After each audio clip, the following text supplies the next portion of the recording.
TV Câmara, Campinas.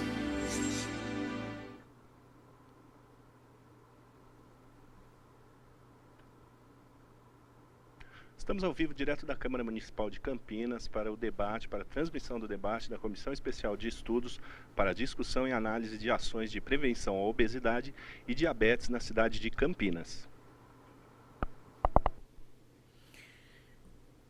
Boa tarde, amigos da TV Câmara, boa tarde a todos os vereadores, convidados, a ilustre palestrante que está aqui para discutirmos e debatermos assuntos nessa comissão especial de estudos sobre obesidade e diabetes em Campinas. Antes de nós compormos a mesa, vereadores, e chamarmos a nossa palestrante, doutora Maria Carolina Loureiro, depois eu farei a apresentação do currículo dela, gostaria que todos nós pudéssemos assistir um vídeo muito interessante, que é o tema dessa discussão toda para daqui a 90 dias, no mínimo, né?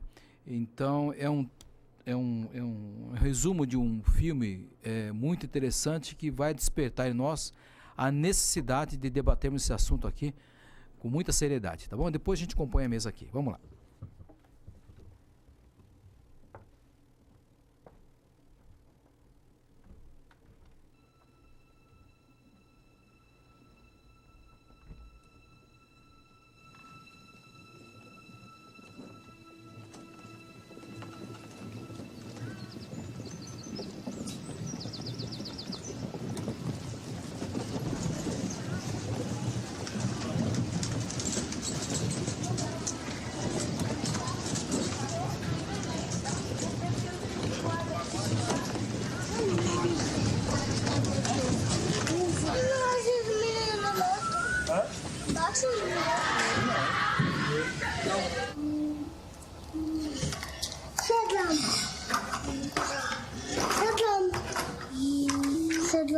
O que você comprou? Um bolo. Pra quem?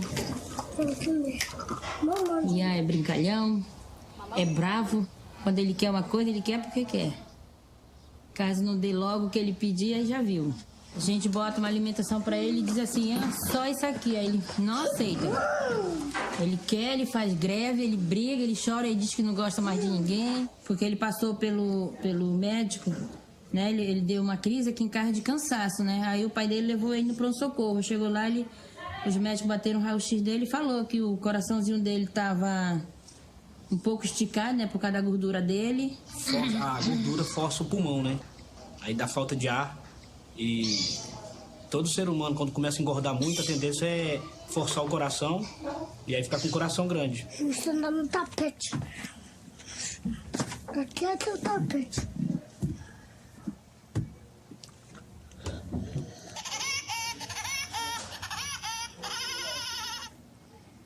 A mãe dele morreu. Por quê? Porque a polícia matou ela. A mãe dele. Tá guardado lá na caixinha.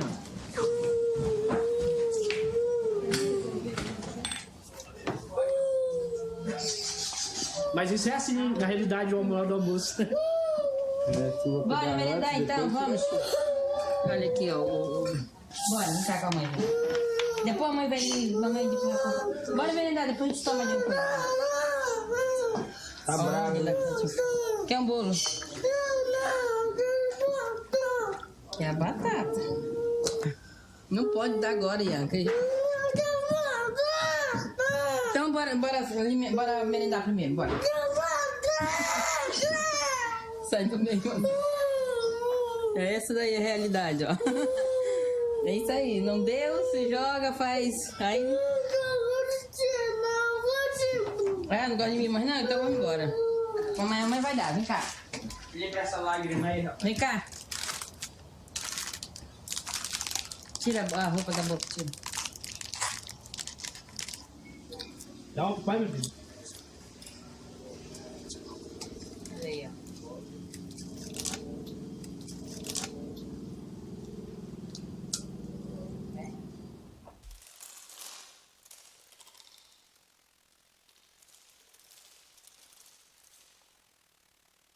We, the adults of the last 4 generations, have blessed our children with the destiny of a shorter lifespan than their own parents.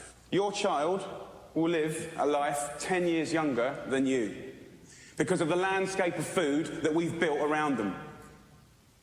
2/3 of this room today in America are statistically overweight or obese. The statistics of bad health are clear, very clear. We spend our lives being paranoid about death, murder, homicide, you name it. It's on the front page of every paper, CNN. Look at homicide at the bottom, for God's sake.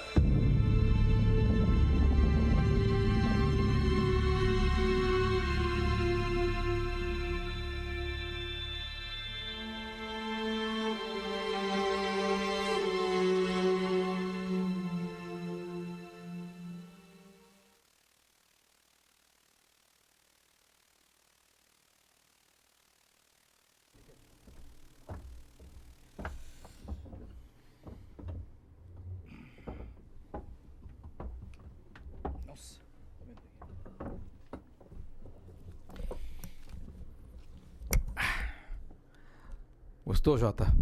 Hein, vereador Rossini? Vamos compor a mesa então, chamando os vereadores. Jota Silva, por favor, aqui comigo. Vereador Rossini. Está aqui presente o Carlão, que é o chefe do gabinete do vereador Zé Carlos, que está para chegar. O vereador Edson Ribeiro também está para chegar. O vereador Canário, que ficou de vir aqui, não está presente ainda.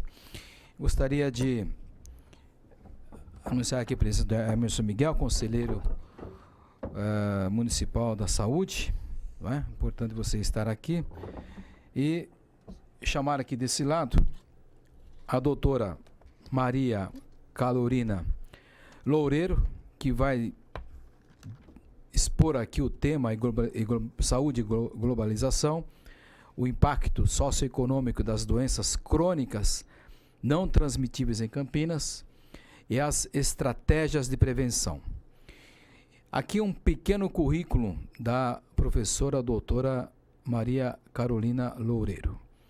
Professora do Departamento de Neurologia da Faculdade de Medicina da PUC São Paulo, possui residência médica em Neurologia e Neurocirurgia pela PUC Campinas e pela Universidade de Paris, França, mestrado em Neurociências e doutorado em Inovações Terapêuticas pela Universidade de Paris, mestrado profissional internacional em Doenças Neurovasculares na Universidade de Mahidol, na Tailândia, especialização em Neuroradiologia intervencionista na Foundation Rothschild em Paris, especialista em Relações Internacionais pela FGV de São Paulo, concluiu o Programa de Saúde Global do Graduate Institute Rede em Genebra, Suíça, onde se formou em Diplomacia da Saúde, Propriedade Intelectual, Direito e Saúde Pública e em Diplomacia voltada para doenças crônicas não transmissíveis,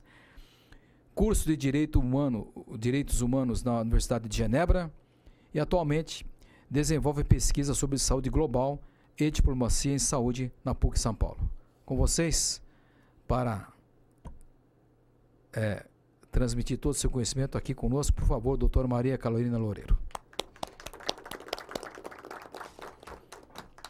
Doutora, a senhora terá prazo, se à vontade, tempo, meia hora, 20 minutos. Depois nós abriremos para os vereadores, depois para o público aqui presente. Tá bom? Fique à vontade, doutora.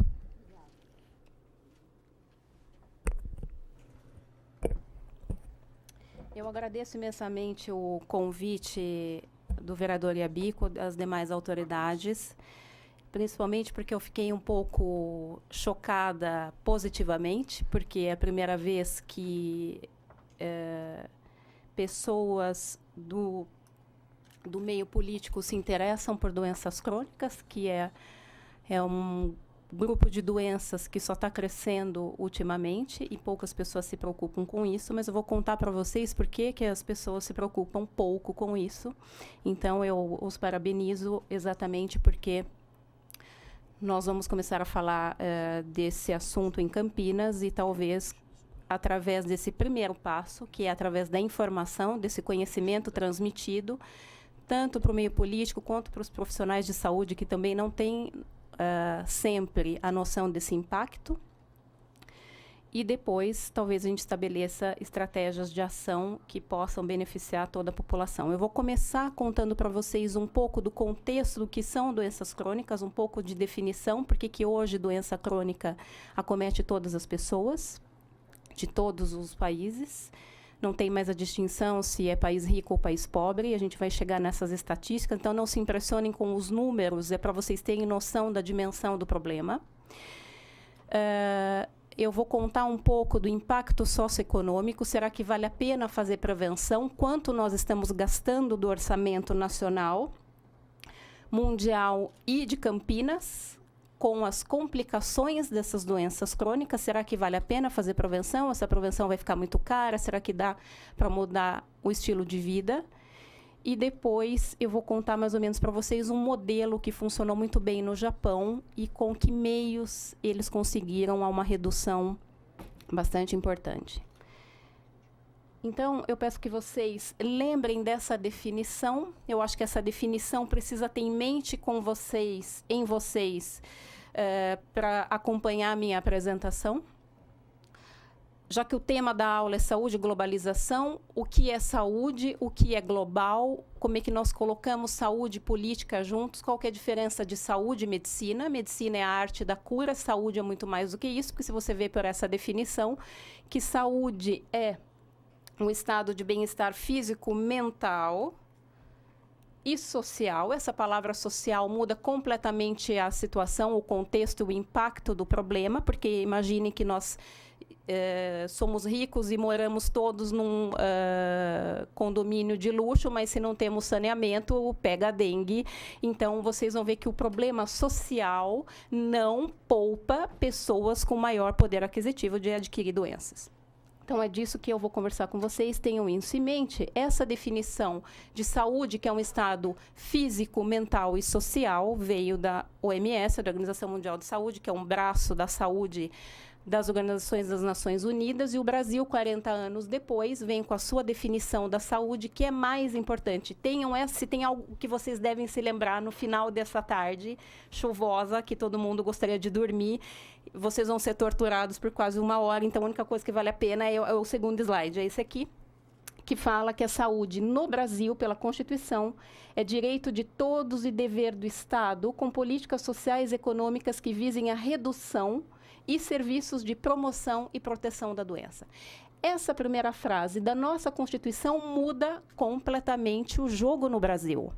Porque se você estiver com uma doença rara ou precisar de um tratamento raro nos Estados Unidos ou na Índia, a Constituição deles não diz que a saúde é direito de todos nem dever do Estado. A nossa é explícita. Isso implica que o poder político e os governos estadual, federal e municipal estão comprometidos na promoção da saúde. Isso muda completamente. Por isso que todos os processos de justiça no Brasil com medicamentos de alto custo funcionam. Os juízes não vão dizer não à nossa Constituição, né?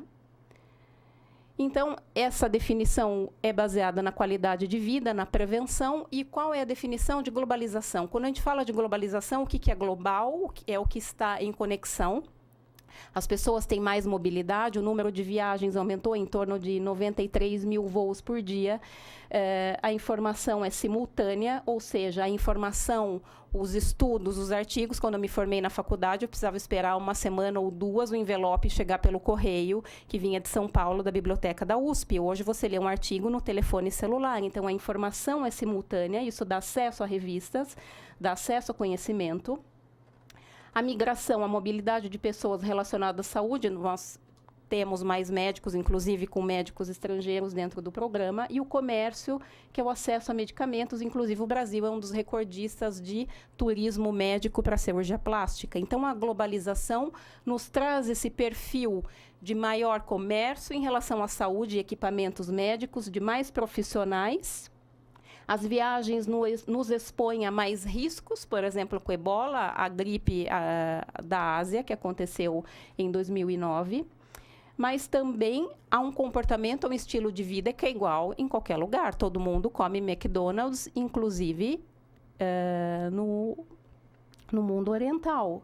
E isso nos põe num patamar, todo mundo é igual, todo mundo recebe a mesma informação, todo mundo está conectado com a internet, todo mundo é sedentário e todo mundo come praticamente a mesma coisa aqui, por isso todos têm doença crônica. Mas como é que se chegou nisso? Como é que uma doença se globaliza? Nós tivemos algumas ondas de globalização de doenças. As 3 primeiras começaram com a conquista da América, para contar um pouco da história para vocês. A África, por exemplo, não tinha sífilis, a América, os Estados Unidos são hoje, não tinham sarampo.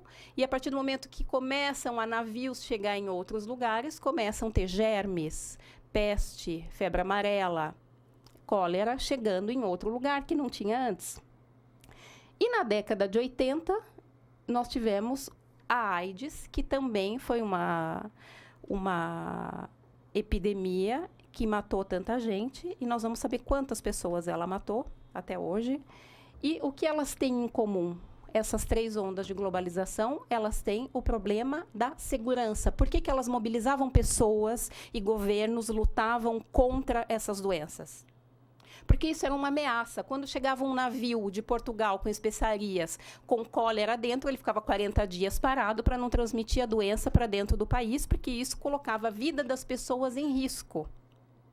A AIDS, os Estados Unidos começaram a se mobilizar no final da década de 80, porque tinham tropas de militares na África, e esses militares americanos iriam voltar para casa contaminados com AIDS, e os Estados Unidos estariam com maior risco de ter AIDS dentro de casa. Então, tinha mobilização da indústria farmacêutica, tinha mobilização de governo, tinha mobilização de ONGs, porque essas doenças colocavam as pessoas com risco de vida, era uma questão de segurança.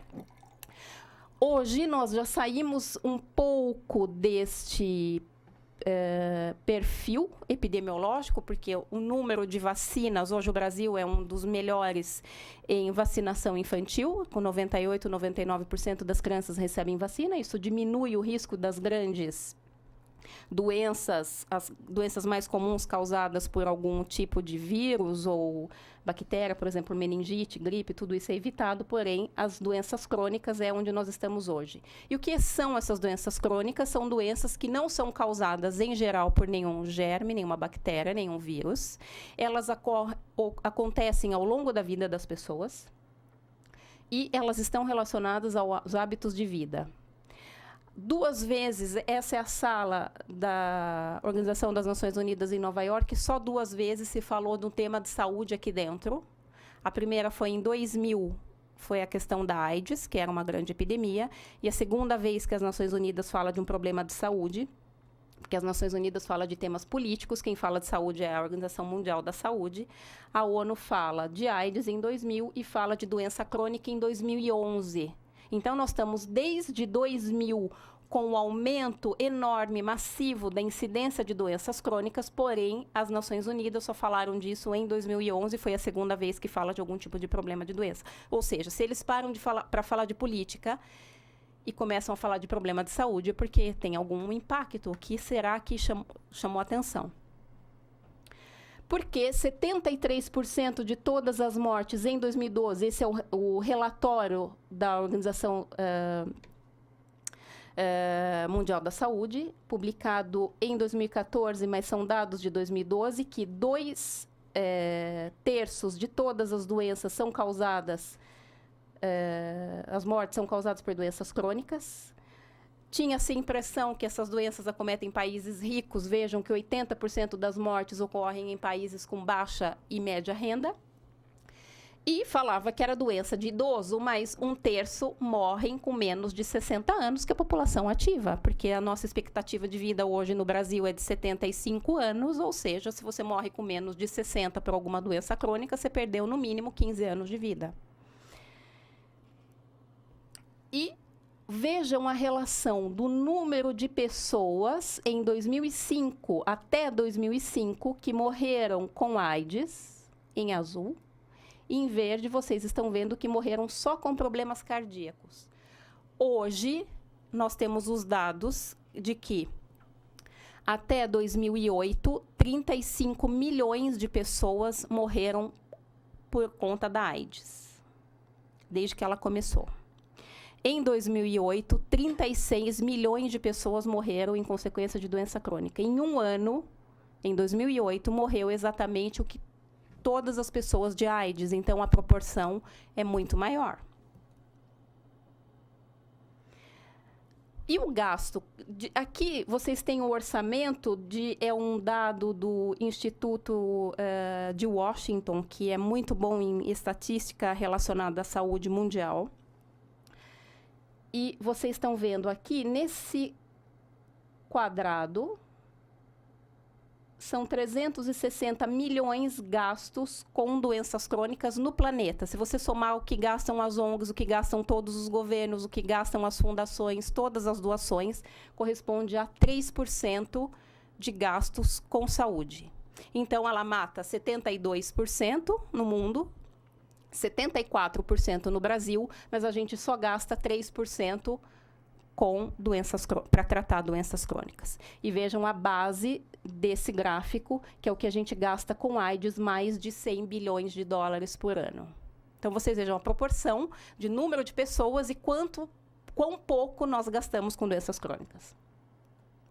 Essas são as causas de morte no Brasil. Pena que vocês não têm a mesma cor que eu tenho no meu computador, mas vocês conseguem ver que 31% das causas de morte no Brasil são cardiovasculares. Se nós somarmos todas as causas de doenças crônicas, como mostrou bem no vídeo, no Brasil nós temos 74% de mortes por doença crônica.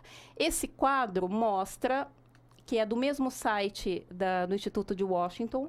Vocês estão vendo aqui, tudo que é em verde são causas de morte violenta, causas externas, homicídios, suicídios, quedas, atropelamentos, etc. Aqui embaixo são as doenças infecciosas, vocês estão vendo aqui tuberculose, HIV, Chagas, e tudo em violeta vocês estão vendo as doenças crônicas, infarto, derrame, câncer de pulmão, problemas respiratórios crônicos, diabetes e outros problemas, Alzheimer, etc. Então, vejam que no Brasil nós estamos com 74% da morte por doenças crônicas, apesar de ser um país com índice elevado de violência, né?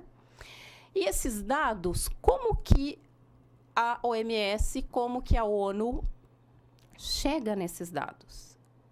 Como é que eles sabem quantas pessoas têm hipertensão e diabetes no Brasil? Esses dados vêm numa série numa cadeia de informação que é dada pelo médico na declaração de óbito. Na declaração de óbito tem a causa básica, a causa intermediária e a causa definitiva da morte. E tem todas as outras doenças que as pessoas tinham. Se ela tinha pressão alta, se ela tinha diabetes, o médico é obrigado a colocar esse dado, certo? Vocês já ouviram falar do CID? Toda vez que você faz um atestado médico, tem que colocar o CID. O CID é a Classificação Internacional de Doenças. Se você tiver um CID no Brasil, vai ser o mesmo em qualquer lugar do mundo, porque ele é dado pela Organização das Nações Unidas. E, em função do que o médico preenche na declaração de óbito, tem funcionários da Prefeitura, da Secretaria da Saúde, que codificam, colocam o CID desta doença. E esse CID é mandado para a Secretaria de Saúde, é mandado para o Ministério da Saúde, para a Organização Pan-Americana da OMS e chega na OMS, certo? Então, são dados que vocês estão felizes, está tudo certo. Os médicos são perfeitos no preenchimento de declaração de óbito. Muitos estudos foram ver de perto se isso era verdadeiro. Se nós estamos falando que 74% das pessoas morrem de doenças crônicas, baseado no que foi escrito na declaração de óbito, essa declaração de óbito tem que ser fidedigna, senão nós estamos baseando em dados subestimados.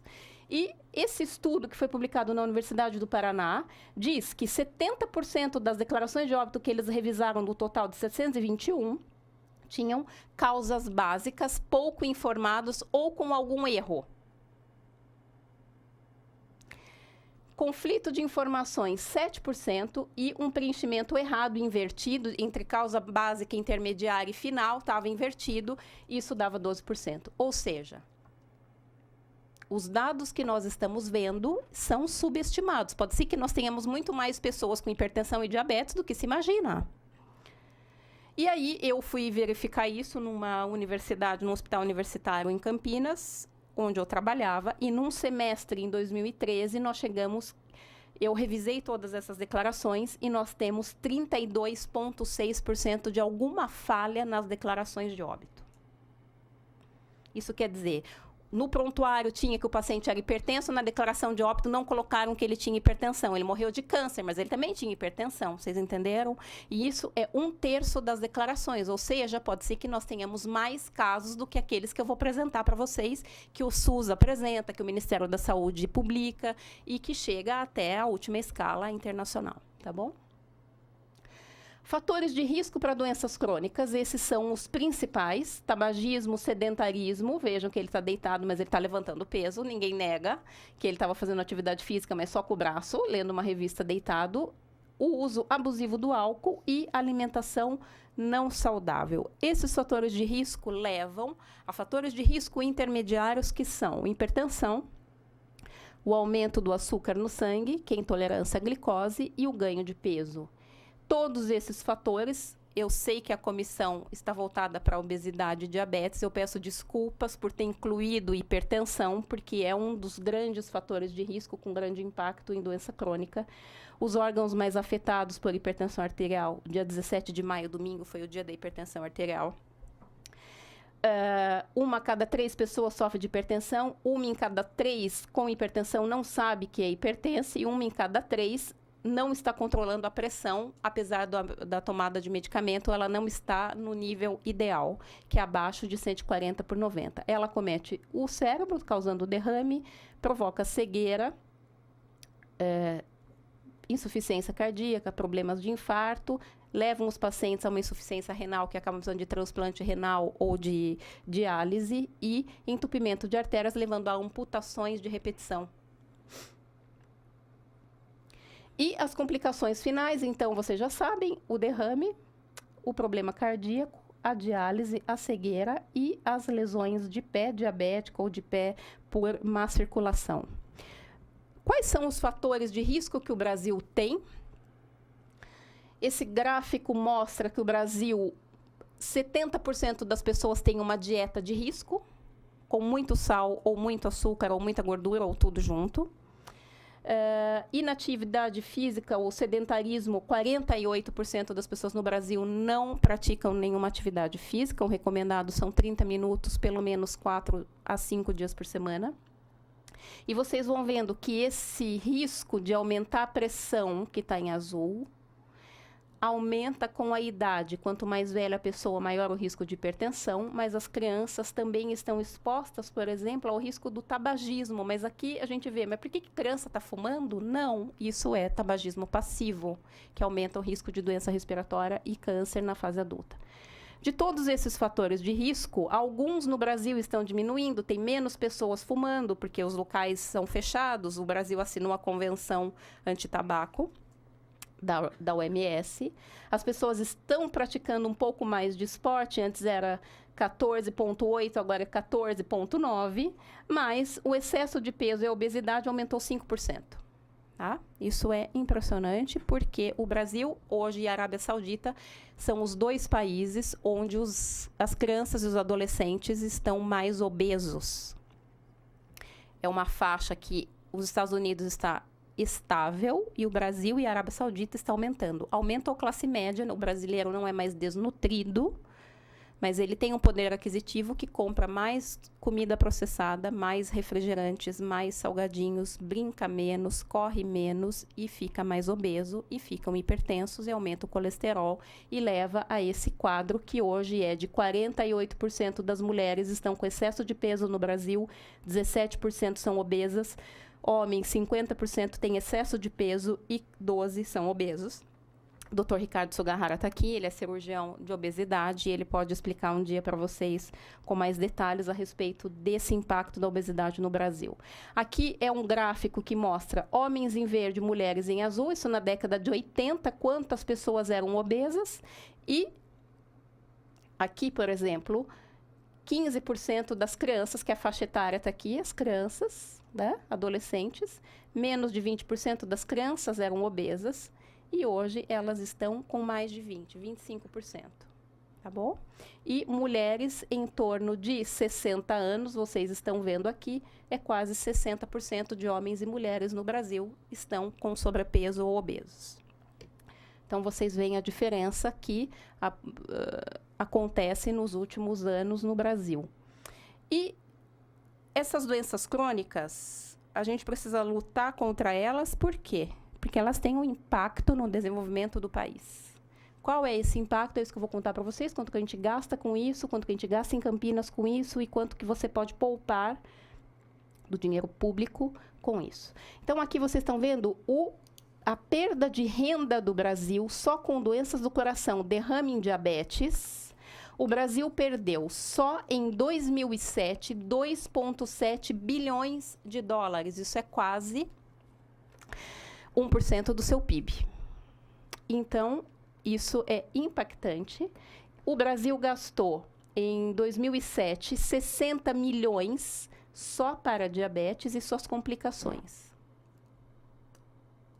Então, se isso não toca o seu coração, porque você não é altruísta, você não se importa com a questão humanitária, mas você deve se importar com o bolso, porque isso vai ter impacto nas empresas. Se elas recolhem menos impostos, o governo vai ter menos dinheiro e isso perde desenvolvimento econômico. Isso perde poder econômico, não é? O contexto de incapacidade, elas só não matam, mas elas matam precocemente, mas elas também deixam as pessoas inválidas, porque uma pessoa com 40, 50 anos que tem derrame cerebral e perde a metade do movimento de um lado ou para de falar, ela não consegue mais trabalhar e elas vão ter auxílio-doença, aposentadoria por invalidez. E quais são os motivos de afastamento de trabalho no Brasil? Aqui voltamos com as doenças crônicas, que é a maior parte. Tá? E a gente vai entrar em mais detalhes. Isso tem um impacto nas empresas. Eu gostaria muito que tivessem empresários cuidando melhor dos seus funcionários por conta desse problema. A depressão aumenta em 5 vezes, porque é uma doença psiquiátrica mental, que também é considerada doença crônica, aumenta em 5 vezes a restrição ao trabalho e a perda de produtividade. A obesidade aumenta em 3 vezes a restrição ao do trabalho e a perda de produtividade. E a dor crônica faz com que pessoas que tenham dor sejam menos produtivas, o equivalente a 4 dias trabalhados ao mês. Doença crônica também, a artrose e outras doenças da coluna cervical, doença com dor lombar por conta da obesidade, também levam ao impacto também nas empresas, não só nas famílias. E tem esse estudo que foi publicado nesse Instituto de Management, que é de gestão de empresas.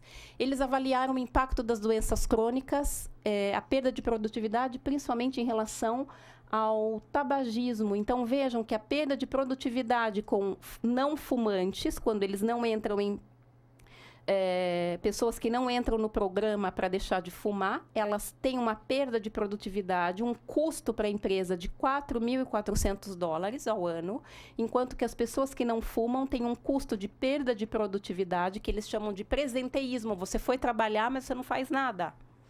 Esse é o custo de fumantes e não fumantes, porque o fumante ele precisa sair várias vezes, porque é proibido fumar dentro de local fechado. O que acontece? Ele fica pensando qual é a próxima vez que ele pode sair, fica ansioso, não se concentra, e isso é o presenteísmo. Você está lá, mas você não consegue se concentrar, você não vê a hora que acaba a reunião, porque você quer dar uma tragadinha. É isso que eles calcularam, tá bom? Então, vocês veem que o cigarro, mesmo a pessoa não estando doente com câncer de pulmão, tem uma perda de produtividade. Isso tem um impacto no final. Aqui vocês estão vendo em mais escuro a média dos países de baixa renda que trabalham com prevenção. Então, a gente tem, em países de baixa renda, 37% de empresas que fazem campanhas e trabalham programas anti-tabaco. 42% fazem programas anti-álcool, 21% somente das empresas fazem um trabalho de incentivo a exercício e 23% delas fazem trabalho com redução do estresse. Se você trabalha na prevenção de doenças crônicas, diminui o estresse, diminui o número de fumantes, estimula o exercício físico no local de trabalho, a sua empresa está ganhando. Isso é um investimento, você não está perdendo dinheiro. Tanto que eu morei na França há 6 anos e a empresa de alguns amigos, onde eles trabalhavam, todas têm academia de ginástica, chuveiros, personal trainers dentro do local de trabalho, onde você pode parar meia hora para fazer atividade física, ou na hora do almoço ou no final da tarde. Mas você tem uma atividade física dentro da empresa, tem salas com chaise longue que as pessoas podem deitar, podem descansar, fazer pausas com frutas, com sucos, com água, e isso melhora a produtividade, porque elas se concentram mais. As pessoas que fazem atividade física conseguem ter um melhor desempenho no trabalho, e vejam que os países de alta renda investem mais na prevenção dessas doenças crônicas, porque eles sabem que isso é um investimento. Qual é o outro impacto das doenças crônicas, já que a gente está falando de interesse econômico? Nos benefícios de previdência social. Aqui vocês estão vendo um estudo que foi publicado em 2003, mostrando de auxílio-doença e aposentadoria por invalidez. Repercussão das doenças crônicas na concessão de benefícios da Previdência. Esse trabalho saiu do INSS e vocês veem que 31% das pessoas com auxílio-doença e 27% das pessoas com aposentadoria por invalidez tinham até 48 anos. Então, não são pessoas idosas no final de carreira, mas são pessoas que estão ativas. Isso tem um impacto, porque elas deixam de trabalhar. Você imagina você ser infartado com insuficiência cardíaca no Brasil com 40 anos. No Brasil não tem centro de reabilitação. A esposa do paciente vai ter que parar de trabalhar para cuidar dele. O filho que desejava ir para a universidade não vai poder ir mais. Isso empobrece o país. Aqui vocês estão vendo a faixa desse trabalho. Eram pessoas que ganhavam salários mínimos baixos. É claro que eles não vão pagar nenhuma clínica de reabilitação, porque são pessoas com baixa renda. E, então, as doenças crônicas, aquela lenda que de doença crônica é doença de rico, não é verdade, porque são pessoas com aposentadoria por invalidez por doença crônica com menos de 2 salários mínimos. E a repercussão em relação às causas, vocês estão vendo que de todas as causas, a doença circulatória foi 23% de aposentadoria por invalidez nesse estudo, e os transtornos mentais, que é principalmente depressão, foi 15%. Como é que vai ficar no futuro? Essa é a pirâmide de idade do Brasil. Aqui são as crianças que acabaram de nascer, aqui são as pessoas com mais de 70 anos. A pirâmide em 2000, homens e mulheres, era larga na base, tem muita criança, e poucos idosos lá no topo. E a projeção para 2040 é que as mulheres no Brasil estão tendo menos crianças. Essa pirâmide de adultos se alarga, que no topo era fina, ou seja, mais pessoas sobrevivendo até 75 anos, que é a média no Brasil, mais pessoas com doenças crônicas. Eu não tenho a ilusão que nós somos eternos, né? Não tenho essa pretensão, mas eu acho que essas pessoas podem ter uma vida com melhor qualidade de vida, que elas não sejam amputadas, que elas consigam andar, que elas tenham uma qualidade de vida boa. É isso que importa, que elas tenham uma vida até o final com qualidade, né? E essa projeção é ruim. E a mortalidade em Campinas? Agora a gente vai voltar um pouco para Campinas, concentrar um pouco em Campinas, que é o interesse de vocês, mas eu quis só dar um apanhado geral da realidade no mundo e no Brasil. Em Campinas, tem 86% de mortalidade por doenças crônicas, cardiovascular é praticamente a mesma coisa que o Brasil, respiratórias 15%, 20% das pessoas que morrem em Campinas têm câncer, outras doenças crônicas que não são cardíacas, respiratórias e câncer estão aqui. 10% das mortes em Campinas são por causas externas e 4% por doenças infecciosas. Não acho que a gente tem que deixar de ficar preocupado com dengue, mas existe um problema paralelo aqui acontecendo e ninguém está olhando para isso. Eu acho que um não exclui o outro, né? Um não exclui o outro de forma alguma. 80% das pessoas em Campinas, nesse estudo publicado em 2003 pela Escola Paulista, se eu não me engano, 80% dos pacientes não controlam glicemia, que é o açúcar, não controlam colesterol, que também aumenta o risco de problema de circulação, e não controlam pressão arterial. Isso é enorme numa cidade universitária que tem hospitais universitários e a maior concentração de universidade do estado, né? De todas as causas de morte por doenças crônicas aqui em Campinas, o derrame cerebral, que está representado em AVC, a taxa de mortalidade é de 74, de infarto é de 75, de insuficiência cardíaca é 22, e diabetes é 26. Esse é o impacto das doenças crônicas em Campinas.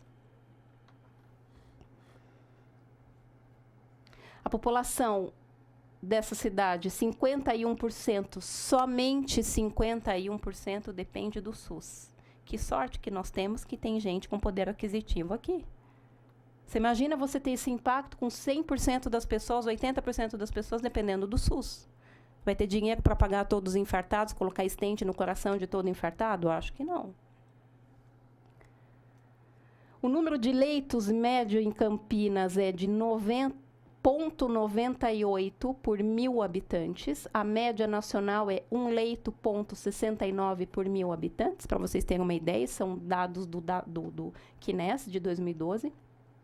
E o número de leitos do SUS pelo CNES em Campinas são 2.817 leitos, num total entre público e privado de 5.100. Então, nós temos quase 2/3 dos leitos de Campinas para o SUS.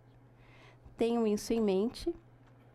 Só que nós temos, só em 2012, segundo o dado do Ministério da Saúde, 5.963 internações em Campinas em 2012 por conta de câncer, mas nós temos quantos leitos do SUS? Então, 2.817 rodam e você fica na porta esperando que alguém morra para o outro entrar. O que é isso que nós estamos fazendo?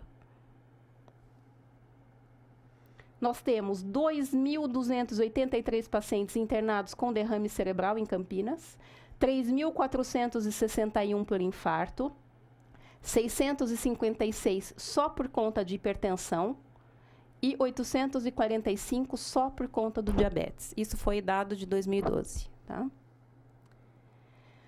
Quais são os gastos nacionais e os gastos em Campinas com saúde? O Brasil não me orgulha. Eu tenho orgulho do Brasil em várias coisas, mas quando eu vou para algumas reuniões fora do Brasil em relação à saúde global, eu acho que esse nível é muito pouco, porque é uma economia que está entre o 6ª e o 7ª maior potência do mundo e gasta essa miséria nacional por ano, per capita, com os pacientes do SUS, R$ 1.098 por ano.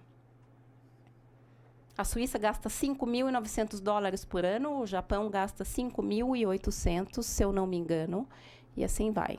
Eu não acho que nós estamos com um PIB tão ruim para gastar tão pouco. Ele está sendo mal gasto ou estratégias estão sendo mal usadas. Está tendo uma falha, ainda é insuficiente. Ainda é insuficiente. A média mundial de gasto com saúde são 615, porque tem países africanos que a média são $60. O Brasil é um país intermediário, mas é a 6ª maior economia do mundo. O Brasil está pulando a França. Né? E que saúde nós damos? Se vocês pegarem o quilômetro que vai da Avenida Paulista, nós temos mais tomografias do que o Canadá. Mas nós não temos uma medicina.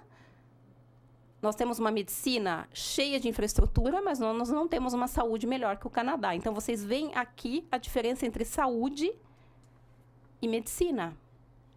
A medicina do Brasil é de ponta. É referência em transplante, é referência em tratamento de AIDS, é referência em vacina, mas a qualidade da nossa saúde ainda não está bem. É isso que eu quero mostrar para vocês com isso aqui. O IDH de Campinas é 0,81, isso é muito bom. O IDH é um índice que avalia a qualidade de vida, número de anos de estudo de uma população, expectativa de vida. E nós, quanto mais próximo de 1, melhor é. Então, nós estamos melhor do que a média nacional. Tá? Mas nós gastamos um pouquinho menos. Aqui, esse gasto é somado federal, estadual e municipal. Eu não estou criticando o município. Esse é dado nacional. Tá? Tudo somado. Só com diabetes, hipertensão, derrame, infarto e câncer, em Campinas, em 2012, com uma média de internação com custo de média, custo médio de R$ 1.277. Só por essas 4 doenças, nós gastamos R$ 16.874.672.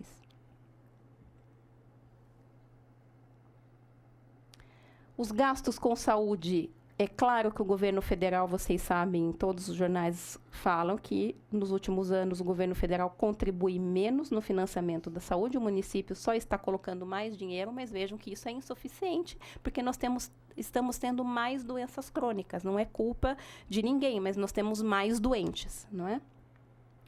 E aqui vocês estão vendo gastos, o PIB do Brasil, gasto com saúde aumentou de 7 para 9,5%, e o orçamento nacional também aumentou de 4 para quase 8, mas isso ainda é insuficiente, apesar do Brasil ter quase dobrado. Existe um plano de ações estratégicas para o enfrentamento de doenças crônicas que foi lançado pelo Ministério da Saúde em 2011. Nós precisamos colocá-los em prática. Essas são as medidas de prevenção: dieta mais saudável, prática de atividade física, contra o tabagismo e orientação familiar ou educação. Eu participei dessa campanha de menos sal na comida em Washington em março, e o brasileiro gasta, em média, 12 gramas de sal por dia. O preconizado são 5 gramas, então a gente põe mais que o dobro de sal na comida.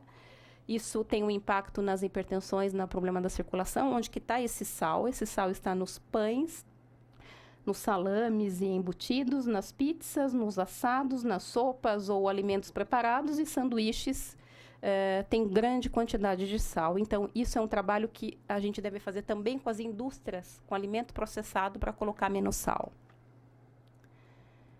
E aqui vocês estão vendo, a Anvisa publicou quantos gramas de sal a gente, então, consome, em média, quase 12 gramas de sal. O preconizado são 5 gramas. E aqui vocês estão vendo queijos, macarrão instantâneo, mortadela, maionese, biscoitos, salgados, biscoitos mesmo, doces também tem um pouco de sal, batata frita, queijos, etc. Tem bastante sal, e refrigerante, para quem não sabe, tem bastante sal. Se você toma refrigerante para matar sua sede, você está se enganando, porque ali está cheio de sódio, e isso está piorando a sua função renal. A abordagem... Dá licença só um pouquinho. A abordagem...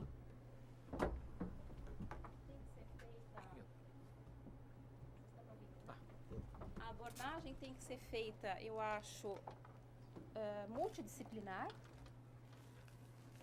com as ONGs, com as associações, com as universidades, com as empresas, com os ambulatórios de especialidade do município, senão não funciona. Eu posso dar aula para os meus alunos e eles podem fazer o máximo que eles conseguem nas unidades básicas de saúde, mas é um problema que afeta a comunidade, e é só na comunidade que isso vai ser resolvido.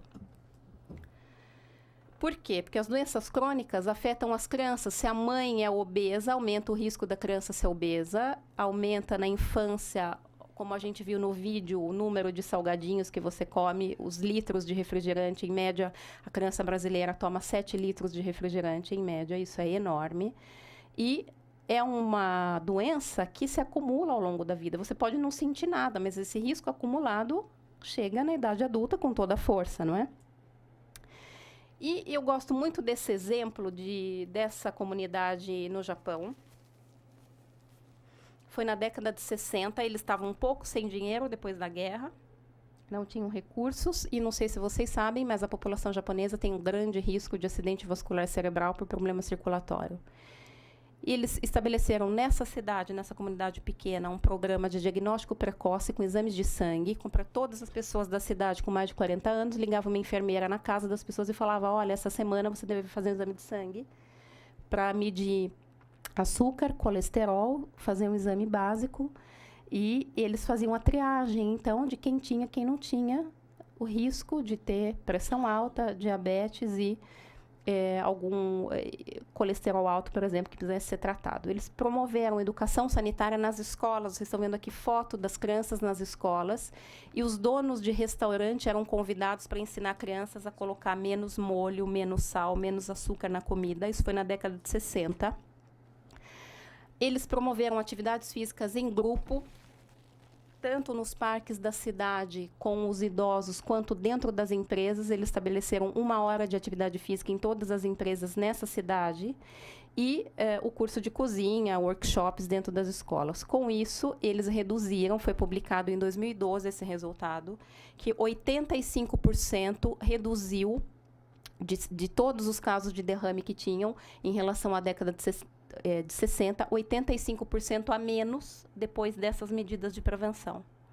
Mas as medidas de prevenção nós já temos pelo SUS disponível, porque a gente tem exame de sangue, tem consultas nas unidades básicas de saúde, é só fazer um protocolo que isso funcione. E que as pessoas sejam educadas e entendam a importância da dieta delas, da atividade física delas. E não é uma questão de escolha, porque elas não são bem informadas. Então, é esse o nosso papel. Né? Você só faz escolha se você sabe qual que é o mais benéfico para você. Se você não é informado, você continua comendo errado, fazendo exercício que não deve, ou não fazendo, mas as pessoas precisam dessa educação. As estratégias que eu sugiro, mas isso seriam discutida com outros profissionais, é esse diagnóstico precoce, que poderiam ser feitas nas UBSs. Nós temos nas universidades de Campinas pessoas que poderiam orientar a educação alimentar e que pudessem promover esporte.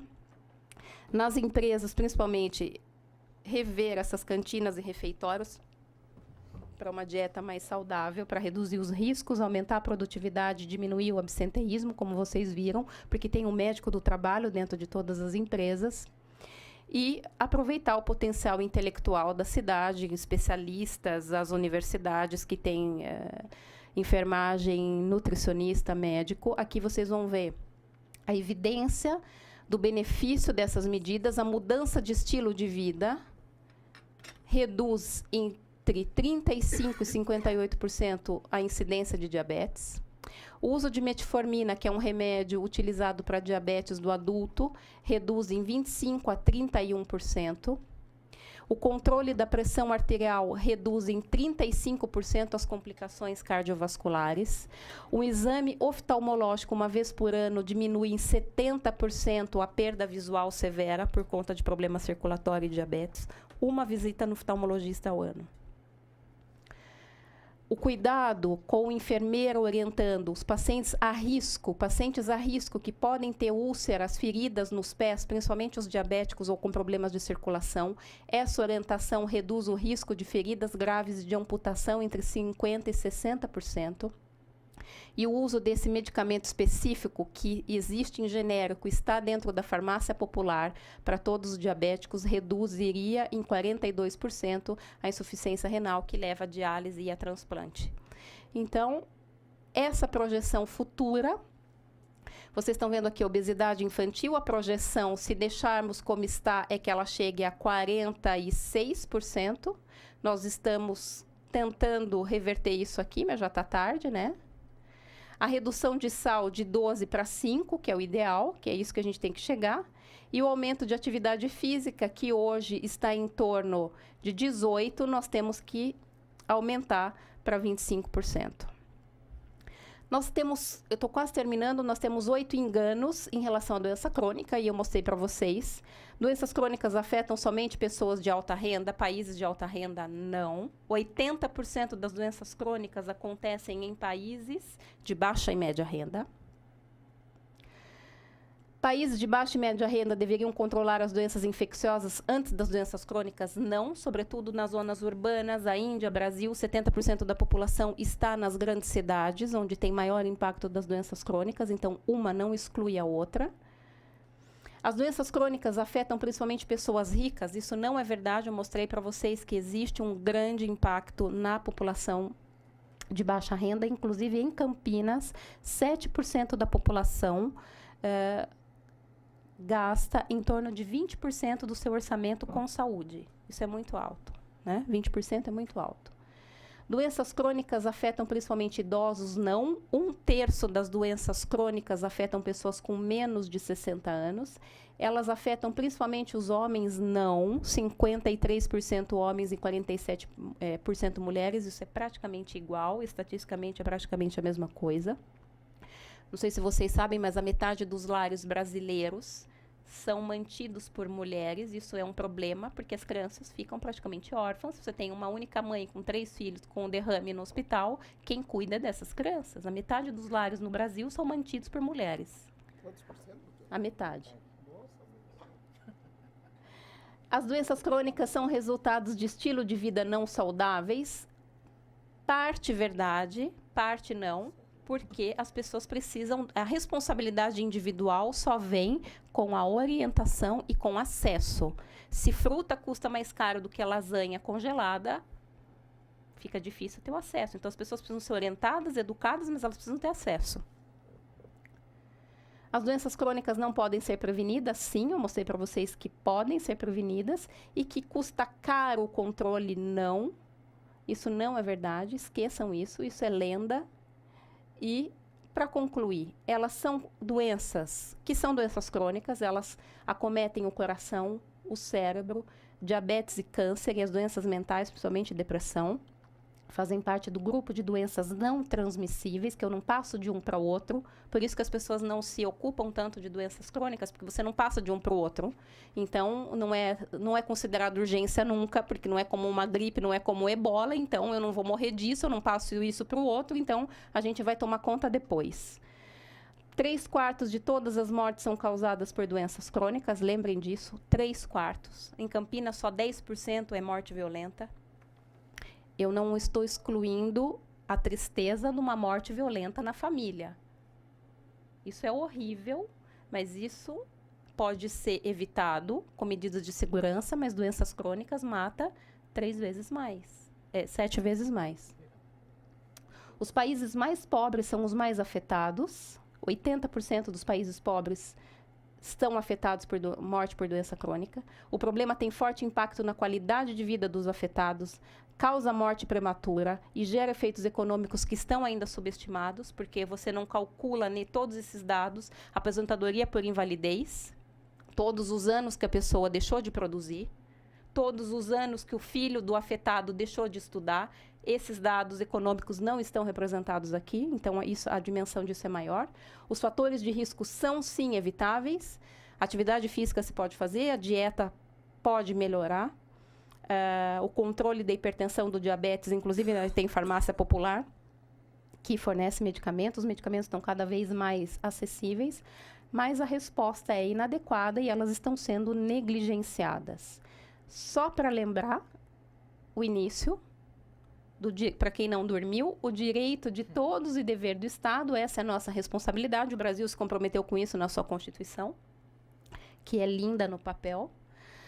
E o Brasil se comprometeu em 92 com o Pacto Internacional dos Direitos Econômicos, Sociais e Culturais, que faz parte da Declaração Universal dos Direitos Humanos. E o Brasil, ele foi escrito em 66, mas o Brasil ratificou com Fernando Collor em 92. O direito à saúde está dentro desse pacto. Então, se você não cumpre o direito à saúde nacional, o Brasil pode parar na Corte Interamericana, se ele for denunciado e se o caso for aceito na comissão, por negligência, por alguma falha. Por exemplo, a questão da doença mental no Brasil, não sei se vocês sabem, o fechamento de hospitais psiquiátricos e tudo aconteceu por conta de um caso que chama Damião Ximenes, o paciente que morreu numa clínica em Pernambuco. Era uma clínica privada que tinha convênio com o SUS, ele foi espancado dentro desse hospital e como o SUS tinha contrato com essa clínica, ele morreu lá dentro. A família fez a denúncia, que foi aceita na Corte Interamericana, e o Brasil foi condenado na Corte Interamericana dos Direitos Humanos por conta da negligência e da morte desse paciente dentro da clínica de saúde mental. Por isso, a partir desse período, começa toda uma reestruturação dos ambulatórios, do hospital fechamento de hospitais psiquiátricos, que não foi só esse motivo, mas um dos motivos foi essa condenação do Brasil. Então, isso quer dizer o quê? Que nós estamos comprometidos com o direito à saúde pela Constituição, no território nacional, mas se isso não acontece, nós também aceitamos esse pacto que fala do direito à saúde na Comissão Internacional. E eu estou aberta para questões, eu agradeço o tempo de vocês, espero que não tenha sido tão torturante assim. Obrigado, doutora Carolina. Antes de passar para o vereador Rossini, vereador J. Silva, reconhecer a presença do vereador Canário, nos honra muito com sua presença, e também lembrar que estamos transmitindo esta comissão, vereadores e doutora Carolina, ao vivo pela TV Câmara. Agradeço aqui toda a equipe da TV Câmara e os nossos telespectadores. Também agradecer a presença do doutor Sugahara, que veio de Sorocaba aqui prestigiar nosso evento. E deixo aqui em aberto aqui para o vereador Jota, o vereador Rossini e o vereador Canário, por favor. Cumprimentar o vereador Luiz Abico, proponente, presidente dessa comissão de estudo, vereador J. Silva, vereador Canário. Doutora Maria Carolina, a senhora me assustou. Mas eu acho que é importante, né? Com muita clareza, capacidade de síntese e tal, mas trouxe muitas informações aí que me deixaram... E talvez, vereador, talvez a gente tenha até que alargar um pouco o objeto da nossa comissão de estudos, né? Que a princípio propunha discutir a questão da obesidade e diabetes, né? Mas eu acho que desse elenco de doenças crônicas, porque se a gente quer chegar no foco, a gente vai também cuidar desses dois problemas de saúde que acometem grande parte da população, mas eu acho que não são os únicos. Me pareceu um pouco na exposição que nós precisamos de medidas na base de educação alimentar, de orientação, começar desde cedo com as crianças. A gente sabe, felizmente, em Campinas, nós temos um programa de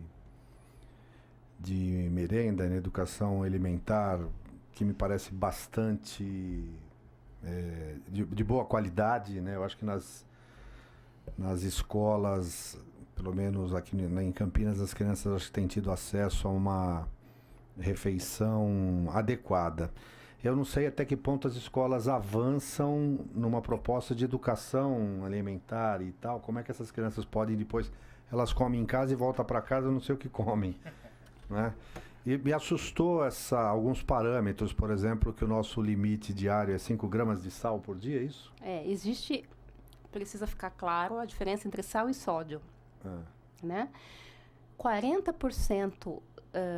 Sal é o cloreto de sódio, né? O NaCl. Sal tem uma mistura e 40% dessa mistura tem sódio, tá?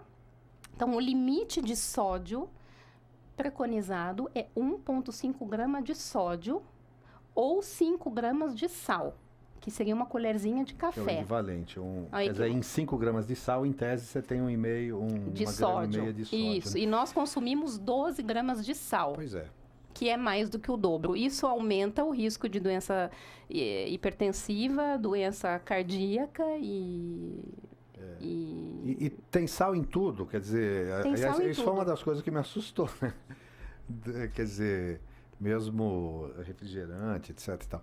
Então, bem, primeiro, eu vou ter que dar uma saída, mas eu queria que se a doutora pudesse depois, apesar de algumas ações mais macro que foram colocadas, na base, se a gente pudesse efetivamente,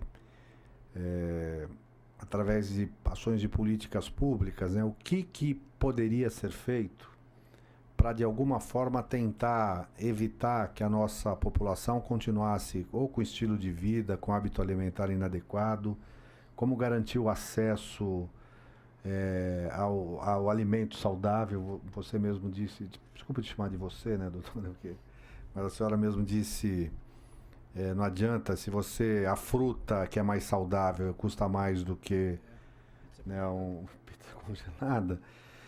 Essa vida moderna, sedentária, esse fast food, parece que as pessoas estão priorizando o mais fácil, né, o mais rápido, e em detrimento da qualidade, né? Não importa encher a barriga, não importa como, né?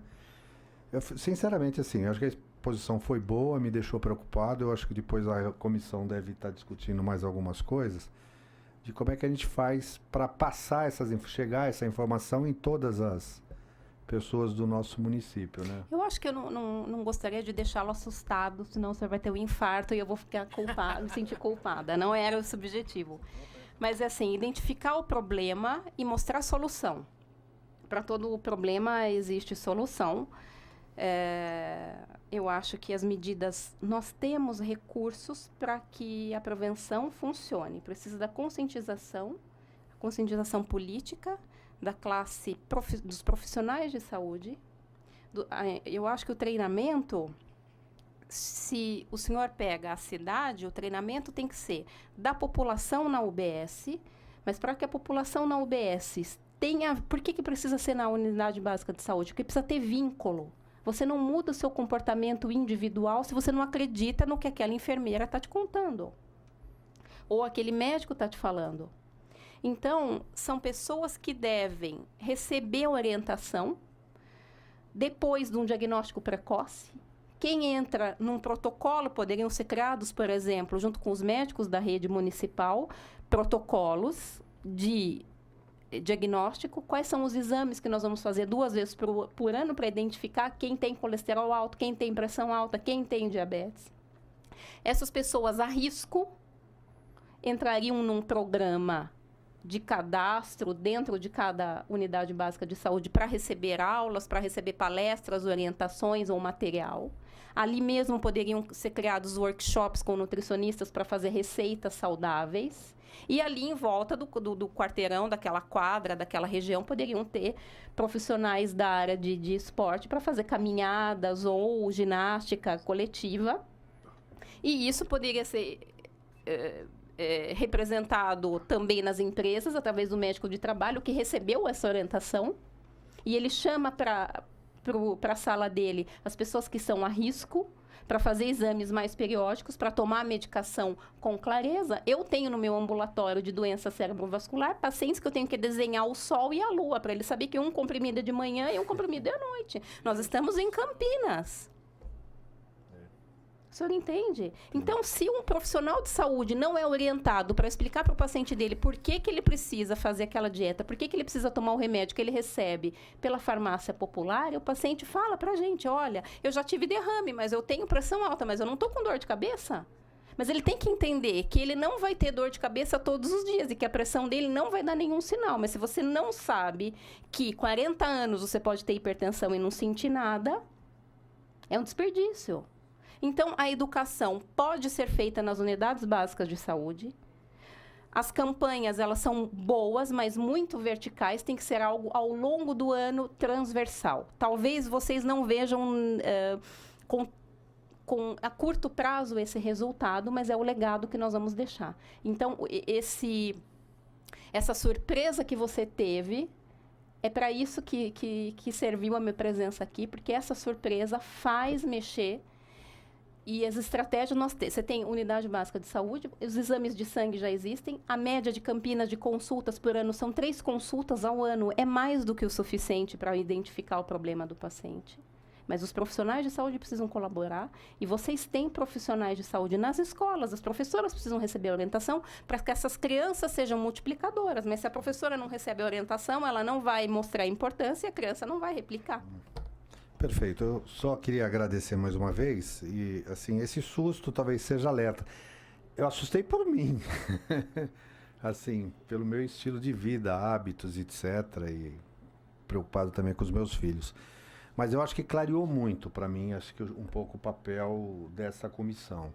É óbvio que nós vamos chamar também os profissionais da área da Secretaria de Saúde do município. Eu acho que conhecer um pouquinho melhor quais programas e como é que eles estão sendo desenvolvidos nessa área na rede pública, né? Se a gente tem dados epidemiológicos, não sei se a gente pode chamar de obesidade, hipertensão, diabetes, enfim. E também nas escolas, eu acho que a partir disso, tentar fazer esse diagnóstico. Você já elencou aí muita coisa que pode ser feita, mas eu acho que a gente pode avançar sim. A comissão pode cumprir um papel importante, já que os dados aí mundiais, eles são realmente assim preocupantes, né? Não é só Campinas e países do primeiro mundo, né? E tem esses mesmos problemas. Mas também não quero te deixar preocupada não. Esse susto não vai me matar do coração. Pelo contrário, eu quero agora me prevenir. Obrigado. Obrigado, vereador Rossini. Vereador J. Silva, com a palavra, por favor. Rossini, fique tranquilo que nós estamos aqui para te prevenir também, viu, vereador Rossini? Muito boa tarde a todos e a todas. Quero cumprimentar o vereador Rossini, o vereador Canário, o vereador Iabico, que preside esta comissão, em especial a doutora Carolina Loureiro. E antes que eu esqueça, não sei se será possível ou não, se esses dados pudessem ser repassados para a comissão, né, para que durante as outras reuniões pudessem ser estudados e servir como referência. Não sei se será possível ou não. Mas são números estarrecedores, sim, doutora Carolina. Proposital. São estarrecedores. Quando a gente vê na televisão, amigos telespectadores da TV Câmara, que o trânsito no Brasil mata de 40 a 50 mil pessoas. Quando você vê que 40 a 50 mil pessoas morrem assassinadas no Brasil, são números de guerra. São números de guerra. Dá-se a impressão que o maior motivo de morte no país seria, então, assassinatos e trânsito. Mas não. Essa motivação está bem lá embaixo. Como dados, por exemplo, que eu prestei atenção ali nos Estados Unidos, né? Acredito que no Brasil da mesma forma. Acredito não, com certeza, da mesma forma. Isto mostra o quê? Mostra a maneira errada que o governo brasileiro, os governos de forma geral, o governo brasileiro, trabalha de forma errada. Não vou dizer sem conhecimento, não. De forma errada com as doenças que mais matam no país, com o maior problema de morte no Brasil, que são essas doenças crônicas não transmissíveis. Há algum tempo eu li alguma coisa e eu procuro sempre repetir isso. No Brasil nós não deveríamos ter Ministério da Saúde. Nós deveríamos ter... Nós temos, desculpe, no Brasil nós não temos Ministério da Saúde. Nós temos Ministério da Doença. E logo na abertura dessa explanação eu vi uma frase: medicina é a arte da cura. Isso vem ao encontro do que eu penso. Porque no Brasil se cuida só da parte final, aliás, em tudo, né? Mas principalmente na saúde. Porque saúde seria o quê? Saneamento básico. Água tratada, esgoto tratado. Isso sim é saúde, como a senhora mesmo disse em sua explanação. Agora no Brasil, não. Se gasta até muito mais indo lá para o final. Tratar a doença. Então é por isso que eu digo que no Brasil nós temos o Ministério da Doença, né? Não temos Ministério da Saúde. Então acho que precisaria que os nossos governantes tomassem um pouco mais de atitudes sérias com relação à saúde. Eu não vou me estender muito, que o Canário também vai falar. Agora, um outro número que me deixou aqui bastante estarrecido é o seguinte. Se é que eu notei bem, aqui em Campinas, quando a média me parece que é 17% das mortes por doenças crônicas não transmissíveis, de câncer 17%, no Brasil, em Campinas, 20%, é isso? Uhum.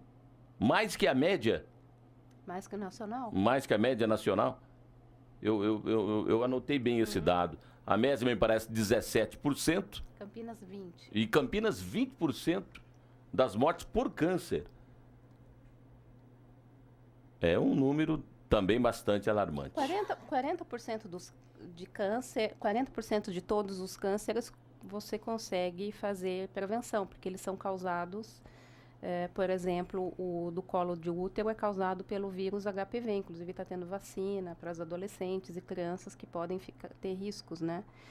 Então, nem todos têm o componente genético, que a gente não pode esquecer, o familiar, genético, para alguma dessas doenças, mas, em geral, o estilo de vida pode evitar. Por exemplo, poluição, se a gente compara o estado de São Paulo, a cidade de São Paulo, com outras regiões do país, o nível de poluição afeta o número de doenças respiratórias e de câncer. Então, tem câncer que são causados por problema familiar, genético, transmissível, hereditário, e existem os que são causados por causas transmissíveis, por exemplo, o vírus do HPV. Então, o câncer tem uma dupla interferência, dupla etiologia, que a gente não pode colocar tudo no mesmo cesto, mas é verdade, Campinas tem uma média de doença crônica superior à nacional. O senhor tem razão. Muito bem, eu não vou me estender mais, até por causa do adiantado da hora, como diz, né?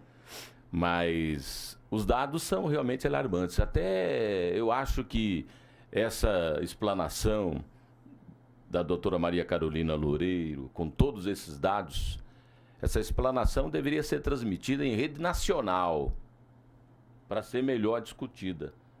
Poucas pessoas, inclusive, dentro da área da saúde brasileira, eu tenho certeza que tem conhecimento de dados tão alarmantes como esse.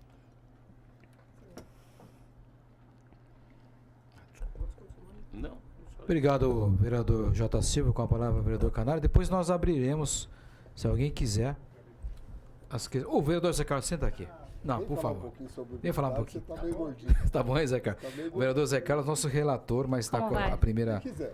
A secretaria anotando tudo aqui. Tá bom, Zé, fica à vontade. Vereador Canário. Doutora Carolina é nossa palestrante. Bom, eu quero cumprimentar a todos aqui, o vereador J. Silva, o vereador presidente da comissão Luiz Iabico, né, o vereador Zé Carlos, que é o relator. Na verdade, professora, eu estou aqui porque eu gostei do tema. Eu gostei dessa questão. E o vereador Rossini, ele ficou assustado, né? Ficou muito assustado com os dados. Eu foi com medo logo de uma vez. Eu já vou falar logo, porque baiano que sou, gosto muito de uma carne cozida com farinha e as coisas a mais. E aquele negócio, e também não aguento ver nada na frente. Tudo que estava ali de proibido, se eu for limitar tudo, eu estou enrolado, né? Mas eu venho do movimentos populares. Eu moro no Parque Osiel, tenho muito orgulho disso e estou lá desde o comecinho daquela ocupação. E eu tenho discutido muita questão do Bolsa Família, dessas questões aí. E na Câmara nós discutimos, até eu fiz uma lei contra o bisfenol. Em relação ao câncer, o bisfenol também é causador do câncer. Não sei se a senhora tem conhecimento sobre essa questão. Nós discutimos muito sobre isso aqui na Câmara, né, Biabico? Fui para 13 de maio, que eu acho que esses dados, quando foi muito pertinente a sua fala aí sobre como divulgar, porque eu fiquei pensando várias coisas aqui viajando. Quando eu discuti o bisfenol, eu fiz um monte de panfleto, fui para 13 de maio panfletear e conscientizar as mulheres que o bisfenol era causador do câncer de colo de útero, câncer de mama, da próstata, infarto, um monte de coisa. Não é? E quando você falava do que você estava distribuindo, as pessoas falavam era político. Quando você falava do câncer de mama, uma mulher, eu tenho uma irmã que teve que tirar um seio por câncer de mama, caçula. Quando você falava do câncer de colo de útero, voltava. E os maridos, às vezes, puxavam a mulher, vambora, vambora. Quando você falava isso, ela voltava, ela queria saber a informação, porque tem poucas informações ainda. Quando você falava do câncer de próstata, o marido falava, puto, às vezes voltava a me dar essa informação. Porque, né? Eles são carentes de informação. Aí, esses tempos atrás, veio aqui a doutora Silvia Brandalize, que eu conheço muito bem, minha amiga até. E falar em câncer, na cidade a gente lembra da doutora Silvia. E ela nos deixou um dado alarmante aqui, aonde estaria a maior concentração de agrotóxicos que poderia causar o câncer também. Que era justamente numa fruta que eu gosto muito, que era a uva. Você estava naquele dia, não estava aqui? Que era a uva, no pimentão e na asa de frango. O Brasil é recordista em agrotóxico, né? Aí, então, por que eu falei aqui do Bolsa Família?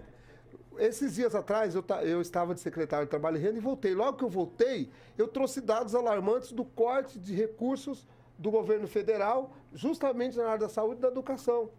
Né? Quase 280 milhões, se eu não me engano, da saúde, mensal o corte. E tinha 400 e pouco na educação. Então, quando você pega esse corte, né, nos orçamentos da saúde, com todos esses dados, aí a gente se preocupa ainda mais. Por que eu relacionei o Bolsa Família? Eu acho que é um grande programa, mais solto. Né? Se você pega numa reunião da escola e leva todos esses dados, né, uma palestra, uma conversa com os pais sobre esses dados, se você não tem como aglutinar muita gente, você fala, olha, hoje as pessoas que são beneficiadas com o Bolsa Família têm que ouvir essa palestra hoje. Porque eu vejo que não teria custo, mas investimento. Quando a gente fala que você investir R$1 no saneamento, Iabi, o Jota Silva, você economiza 16 na saúde. Imagina uma palestra dessa em todas as escolas, nas reuniões dos pais, ou num dia, o governo fala, hoje é dia que todos têm que se cadastrar no Bolsa Família, mas tem que ouvir essa palestra. Você imagina, não seria custo, não podia colocar custo a contratação de uma pessoa como a doutora, uma outra especialista também, porque não daria conta para que a senhora fizesse sozinho isso, né? Mas você já pensou o quanto seria de investimento? Porque numa palestra dessa, o quanto você vigiaria e quanto diminuiria a fila no posto de saúde, no centro de saúde, né? Então eu acho que essa palestra, tenho certeza que eu fui abençoado e contemplado por ter vindo aqui, porque eu tenho falado muito sobre isso. Nós temos um amigo nosso que fez um tratamento de obesidade, o Marião, né? Ele fez na Unicamp, ele falou, Canário, foi muito difícil fazer. Mas a gente chamava ele de Marião. Quando ele passou aqui, não dava para chamar mais de Marião. Aí eu falava para ele, eu quero que você faça uma palestra dessa no nosso bairro, no aniversário, porque quando a gente faz o aniversário do bairro, a gente junta média de 5 mil pessoas. Mas era interessante. Então nós temos que encontrar meio para levar a todos, ou o máximo de lugares que puder, uma palestra dessa, Carlos. Você perdeu, porque eu vou falar para você, viu? Foi uma benção. E eu quero agradecer por essa oportunidade e dizer que você está de parabéns pelo seu empenho, seu conhecimento, e que isso vai nos ajudar muito, viu? Fiquei com medo, mas eu aprendi. Eu quero aprender um pouco mais para evitar também, que eu quero chegar lá por 70, 80, por aí, se Deus quiser. Obrigado, viu? Obrigado, vereador Canário. Alguém da plateia quer fazer uma questão? Emerson, por favor. Tem microfone aí, querida? Por favor, só um minutinho. Depois do Emerson, nós já partiremos para o encerramento. Só vou ler uma historinha aqui depois, viu, Zé Carlos? Aí você presta atenção na historinha. Boa tarde a todos. Boa tarde. Doutora Carolina. Na pessoa do presidente Iabico, uma comissão maravilhosa. Saúdo a todos da mesa, todos e todas presentes.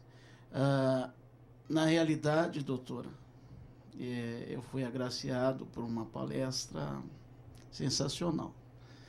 Sou aqui obeso, mórbido, passo por tudo isso, mas eu acho que uma das questões maiores, família, alicerce para tudo isso aí. Porque logo quando começou o vídeo lá, por exemplo, tinha lá o menininho querendo a batata. Mas se prestar atenção no pai, ele também obeso, também comendo e ainda pediu uma batata. Então eu falo pela minha família de obeso que somos, se só um entrar no programa, não resolve.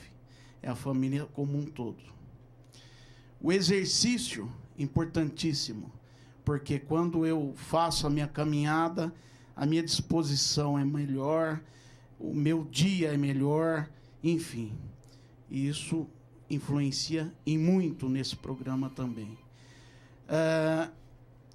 Como bem disse todos os nobres vereadores aqui, essa questão da divulgação, que na minha época, por exemplo, nós tínhamos na escola, e isso se acabou de uma certa forma, essas palestras, por exemplo. Hoje ainda eu vejo alguma coisa na área de dental, né? Mas esse tipo de palestra que tinha-se antigamente, voltar, vereadores, fazer programação nesse sentido. Nós temos sim, por exemplo, eu como conselheiro local do Jardim São Vicente, nós temos lá, eu tentei passar pelo programa, mas infelizmente devido à correria do dia a dia não dá. É às 14 da tarde, um programa de educação alimentar. Então, ou seja, nosso município tem sim a preocupação, mas depende também da população, depende do alicerce chamado família também nesse programa. Né? Porque é uma coisa puxando a outra. A senhora está de parabéns. Eu fui realmente agraciado. Presidente, está de parabéns e muito obrigado mesmo. Ótima tarde. Obrigado, Emerson. Muito bem, muito bem. Nosso tempo está já se esgotando, doutora Carolina, mas eu gostaria de ler uma história aqui. Depois eu vou convidá-los para... Antes vou convidá-los para o break, tem um coffee break ali, que eu preparei por causa da palestra. É pepininho, cenoura, rabanete, não temos bolacha água e sal, nem bolacha Oreo e nem refrigerante. Nós temos lá suco. Excelente, né? Excelente, né, Passei doutora? outra informa. Pessoal, a gente aqui, depois da palestra dessa, Carlão, bolacha, refrigerante, Coca-Cola... De queijo, não dá. Não dá certo. Então, Zé Carlos, você que aprecia cenoura crua, pepino, temos lá bem geladinho, viu? Com rabanete. E antes da última pergunta para a doutora aqui,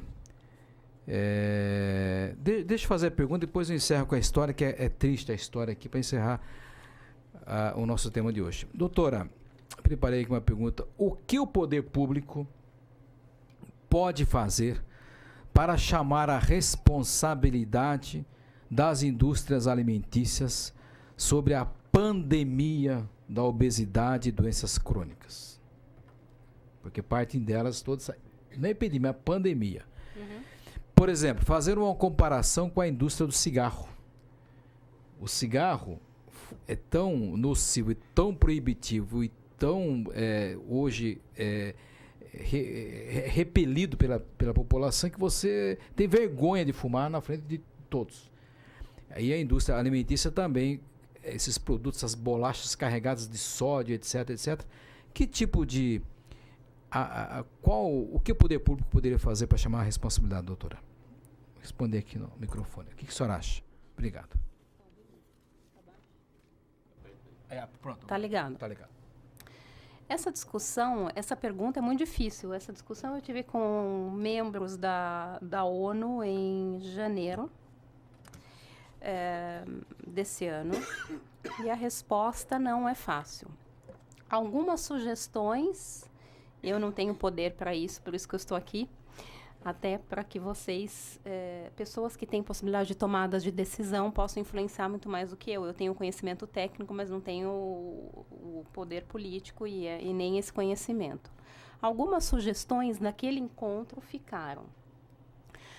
O Brasil e o Canadá são os países de referência que assinaram a Convenção Quadro Antitabaco. A Convenção Quadro Antitabaco se tornou uma lei mundial, é a única lei internacional proibindo, aumentando as taxas de cigarro, né, imposto sobre o cigarro, e proibindo fumar em locais fechados, e proibindo propaganda em televisão do cigarro. Antes tinham moços bonitos do Marlboro em cima de cavalos, fumando, agora não tem mais. Ainda bem, mas a Convenção Quadro foi emitida e foi negociada durante muitos anos pelos membros da OMS, e o Brasil aceitou e foi um dos países que assinou precocemente essa Convenção Quadro. Então, em relação às indústrias alimentícias, o Brasil tem um programa para entrar em acordo com eles para redução de sal, açúcar e gordura trans, para reduzir o teor de sal.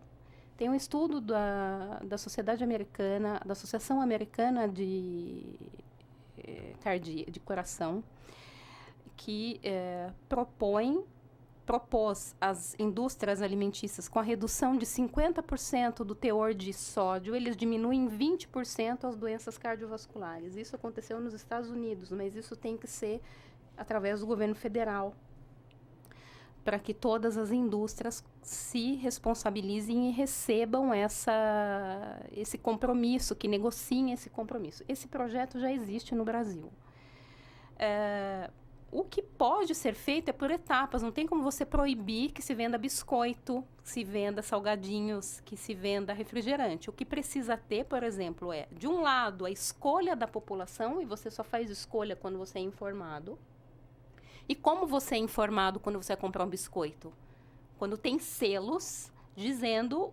Selos, por exemplo, verde, amarelo e vermelho. Verde, pouco sódio, pouco açúcar. O amarelo é intermediário, o vermelho é gritante. Então, essa informação já existe, mas ela é ainda pouco reveladora. Ainda a pessoa tem que ter um nível intelectual razoável para compreender aquela barra, o que é gordura trans, o que significa, qual é a gordura boa, qual é a gordura ruim. As pessoas não sabem tudo isso. Qual que é a quantidade de sódio que você deve comer por dia.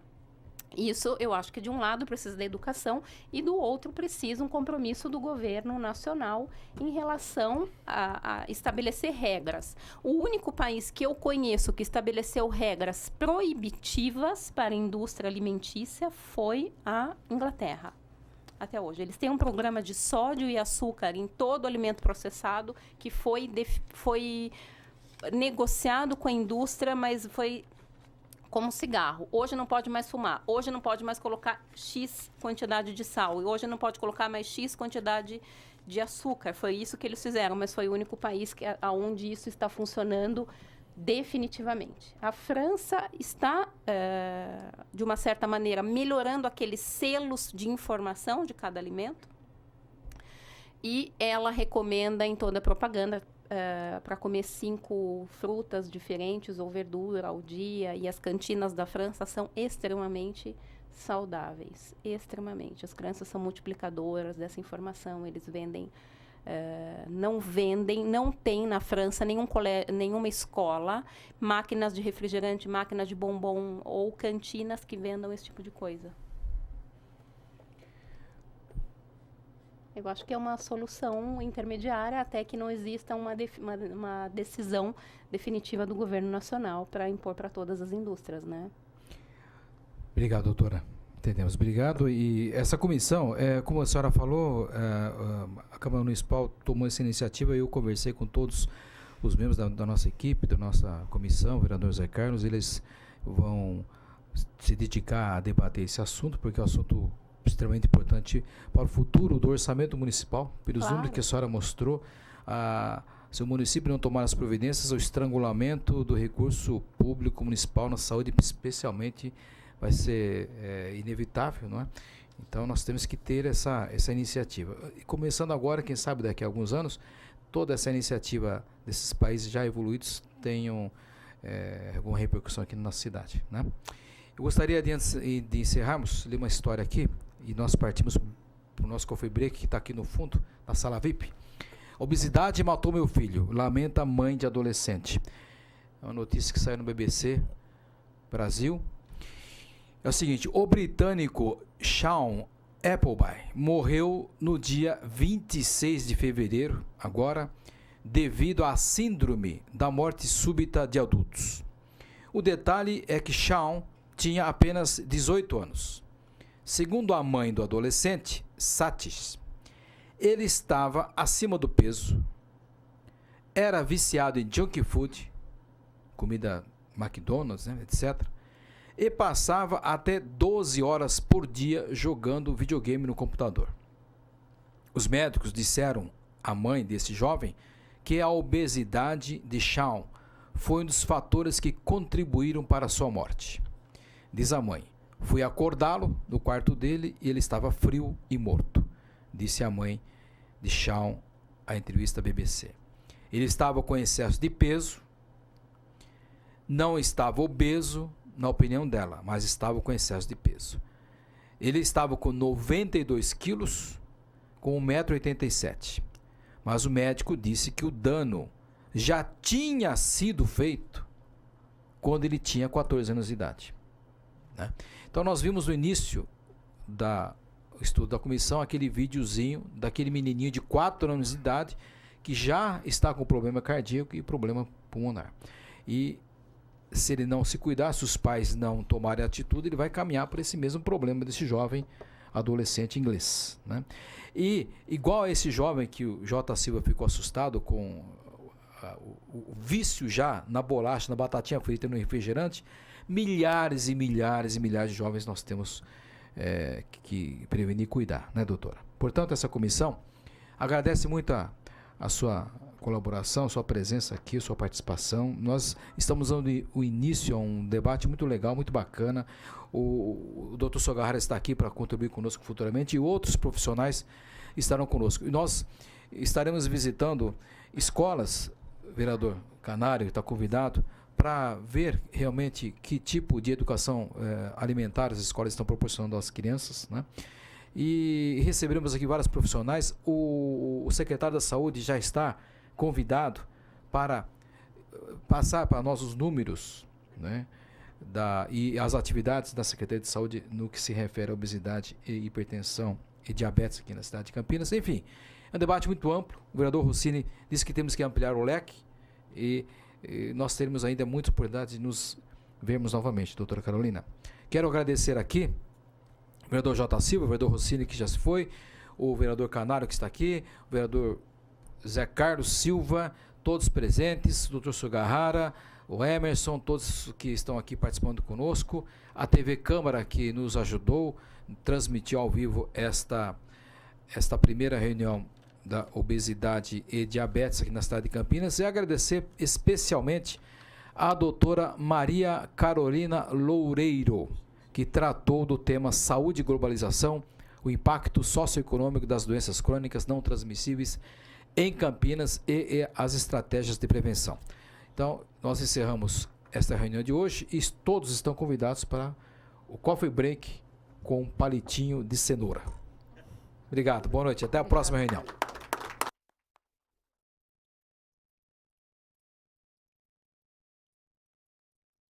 E nesse momento se encerra a transmissão do debate promovido pela Comissão Especial de Estudos de Ações de Prevenção à Obesidade e Diabetes, presidida pelo vereador Luiz Yabico. Fiquem agora com o telejornal Câmara em Notícia. TV Câmara, Campinas.